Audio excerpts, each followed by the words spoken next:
Hello students, welcome back to my lecture series on advanced machine design. Today we are going to discuss second most important aspect of tribology in design, that is wear. So wear is said that it is a surface damage or removal of material from one or both of the two solid contacting surfaces which are in a sliding, rolling or impact motion relative to one another. So in most cases, wear occurs through surface interaction at asperities. So wear can be either good or bad. Example of productive wears are writing with a pen or pencil, machining, polishing operations, and shaving, which requires controlled wear. However, wear is undesirable in almost all machine applications, such as bearings, seals, gears, and cams. So wear is also defined as the irreversible material loss of the interacting surfaces, and due to this irreversible material loss will guide us about the wear mechanism which takes place between two contacting surfaces. So this material loss is due to some physical or chemical processes which are going on within the area of contact of sliding pair, leading to change in material and shape of the friction partner. So there will be loss of material and change in the shape of the contacting partners. So these are tribo elements, two surfaces which are in contact, forming a tribo pair, which are under a normal load and having some relative velocity with respect to each other.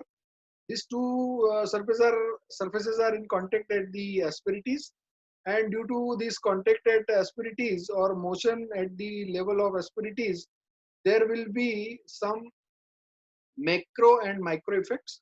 The macro effects include surface fatigue and tribochemical reactions, whereas the micro effect includes abrasion and adhesion. So the micro effects are generally limited to the surface, and these macro effects will affect the surface and subsurface region of the contacting asperity. So this surface fatigue leads to fracture, the abrasion leads to grooves, and the adhesion leads to material transfer, whereas the tribochemical reaction leads to particle loss. Now there are different types of wear mechanism which are available to study the type of wear taking place between two contacting surfaces. They are adhesive wear, then there is abrasive wear which is due to plastic deformation and fracture. Then there will be fatigue wear, impact wear. There will be chemically or corrosive wear. Then there is electric arc induced wear and fretting and fretting corrosion wear. And we will going to discuss each one of these type of wear mechanism in details one by one. Now, as far as adhesive wear is concerned, this is there will be a force of adhesion or bonding between two contacting surfaces, and when they are in sliding contact, whether lubricated or not doesn't matter. But if they are in contact and there will be a adhesive bonding at the asperities level at the interface, and when this adhesive bonding is sheared by the sliding motion, so due to the shearing of this asperities, the fragment of the material will be detached from one surface and it will be attached to the another surface.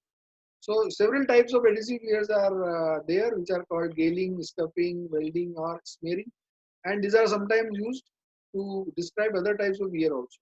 So this is the attachment, detachment, and attachment of fragments of material from one surface to another in case of adhesive wear due to shearing of the asperities.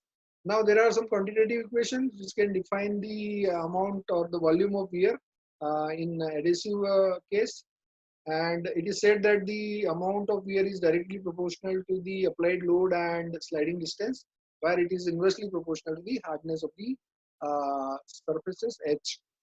Here K is the non-dimensional wear coefficient, depend on the material.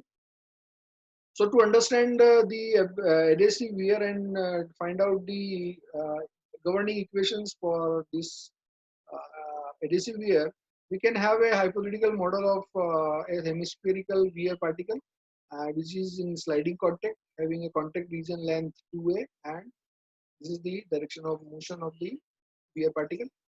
So the Archer in 1953, considering this maximum normal load and volume of the worn particle and sliding distance dx has given some sort of equations which are the function of hardness and the contact region length to calculate the volume of the wear, which is nothing but the equivalent to the we have derived the equation in the previous case. So during the plastic contact, the volume is directly proportional to 1 by 3 Wx by h, where 1 by 3 can be considered as a constant in this case. So this equation is basically called the Archer equation of the adhesive wear, which depends on the volume of the wound particle, hardness of the contacting surfaces, and the sliding distance dx. Now, the Archer analysis also given us two simple rules of wear. One is that wear rate is independent of the apparent area and it is directly proportional to the applied load. So these are most important conclusions by the studies of the Archer. Now, in further studies, the researchers has included 2-3 more parameters for calculating the wear volume for elastic contacts. So they have included the effective modulus of elasticity and quality of the surfaces in terms of statistical parameters of sigma p and 1 upon rp, which are composite standard deviation and composite mean curvature of the surface. So by this formula, you can calculate the wear volume for elastic contacts also. So we have equation for plastic contacts and we have equation for elastic contacts. Now for designers, as a designer, we have to find out the rate of wear depth, and it is generally given by d dot. So d dot equal to kp into v by h, which is for plastic contacts, and d dot equal to kpv upon e into sigma p upon rp to the power 1 by 2 is for elastic contacts.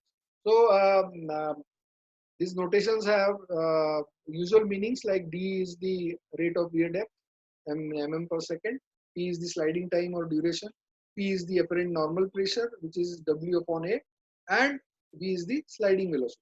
So if we talk about the normal pressure w upon a, if this normal pressure or flow pressure under combined loading is lower than the static normal load, then Pm is generally given by h upon 1 plus alpha mu square to the power 1 by 2, where alpha has a constant value of about 9 and mu is the coefficient of friction.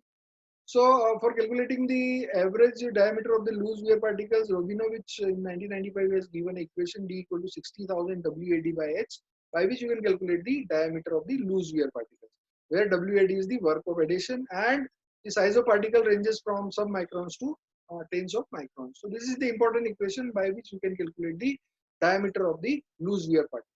So in the next lecture, we will discuss about few more aspects of wear in design. Thank you, students.